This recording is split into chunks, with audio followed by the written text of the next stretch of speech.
Shalom. Thanks for joining me. I'm about to finish up Matthew chapter 6. Now, this is interesting here.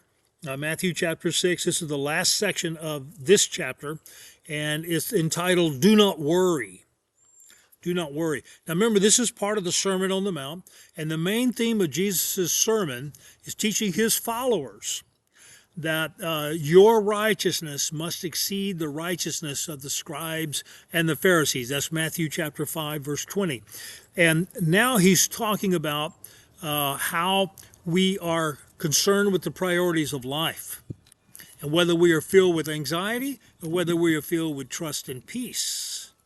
And that has a lot to do with the way we believe and follow Jesus. And so let's listen to what Jesus says here, beginning in verse 25, Matthew 6:25. Therefore I tell you, do not worry about your life, what you will eat or drink, or about your body, what you will wear. Is not life more than food, and the body more than clothes? Look at the birds of the air. They do not sow or reap or store away in barns, and yet your heavenly Father feeds them.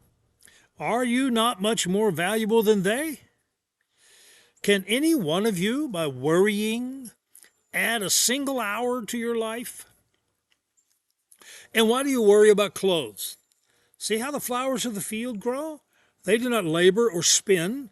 Yet I tell you that not even Solomon in all his splendor was dressed like one of these.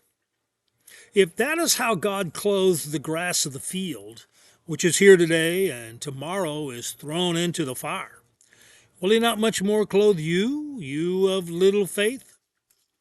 So do not worry, saying, what shall we eat, or what shall we drink, or what shall we wear? For the pagans run after all these things, and your heavenly Father knows that you need them.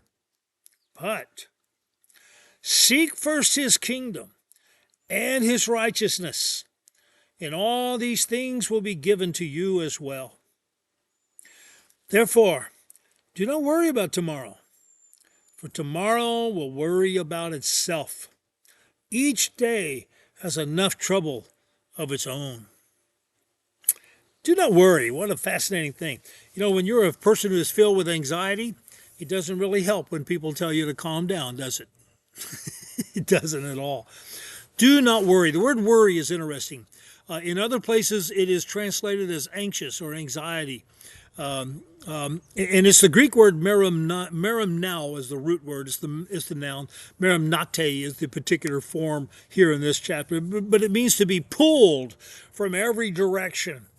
You feel like you're overwhelmed. Everything's coming at you from everywhere. You don't feel like you can handle it. It's interesting too. Worry or anxiety versus being a responsible planner. They're not the same thing.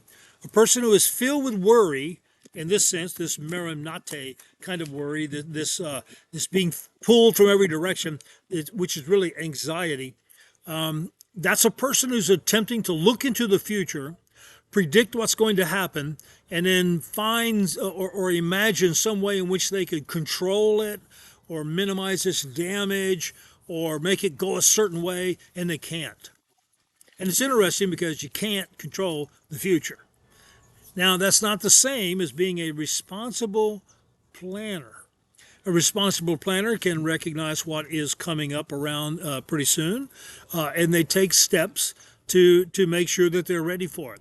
So, for instance, if I'm going to be taking a vacation in another week, and I want to fly somewhere, and then I'm going to shop and look for airplane tickets. I'm going to try to get a good deal. I should have already been doing that a couple of months ago, but this is just an illustration. And then I'm going to plan, what the climate, and I'm going to check out what the weather's going to be there. So I need to know what kind of clothes to bring, how much money I might want to take and travel with me, whether I have, enough money to do all of this. I plan out how much it's going to cost me, that sort of thing. So if I'm flying, and then, or if I'm driving, I might, take a look at my car, make sure, I'm going to have plenty of gas and have the oil changed and the tires are good. I'm going to make sure I have enough money, to take care of hotel bills and things like that. In other words, I'm going to do some planning ahead. Now, that's responsible planning. Or like, for instance, just, if I know I have to get up tomorrow morning and go to work, Tonight, I would make sure I have my clothes clean or my clothes ready to wear for tomorrow, that my car is ready to go to work in. I can get in my car and just drive to work and I can be there. In other words, I'm doing things that are responsible now to make sure that I don't have to panic with poor planning tomorrow. That's not the same as anxiety and worry. By the way, there's a certain level of anxiety that is just normal in life. So it is normal, for instance, if I'm going to travel somewhere, to have a little bit of travel anxiety. That's normal. When should I get to the airport? Will there be traffic that'll keep me from getting there on time? Once I'm at the airport, will I forget anything? Do I need to go get something else? Will everything work right? Will they have my boarding pass? Will I be able to get on the airplane? Will I get the right gate, etc.? Those are normal things for anxiety. But the excessive worrying, that's what Jesus is talking about here. And he asks a simple question. Have you ever added anything onto your life with all this extra worrying? And the answer, of course, is no. In fact, if anything, it's made your life more miserable. It's funny to me about anxiety when people spend all this time doing extra amount of worrying, this excessive worrying, rather than calming themselves down and settling the anxiety, it actually generates more questions and increases anxiety, which is a terrible thing to do. It's horrible to have that in your life. So he's saying, don't worry about these basic things. This is all going to take care of itself. He also says this, and this is the real key here to grab. You seek first his kingdom and his righteousness. Seek first his kingdom and his righteousness. Don't seek one without the other. They go together. You seek his kingdom first. That's your top priority in life, is following Jesus, seeking his kingdom, and seeking after his righteousness. Learning how to conform your life, adapt your life, adjust your life to follow him and to be more like him. Instead of being self-centered, instead of being self-protective, you follow Christ, you give yourself wholeheartedly to him. And when you do that, you live a life of trust and peace, no matter what's going on in your life. That's an important thing to know. And then the last thing he said, don't worry about tomorrow. Tomorrow's going to have enough trouble of its own. You just take each day, one day at a time. That's the message of Jesus. Stop worrying. Trust in God. Seek first his kingdom and his righteousness.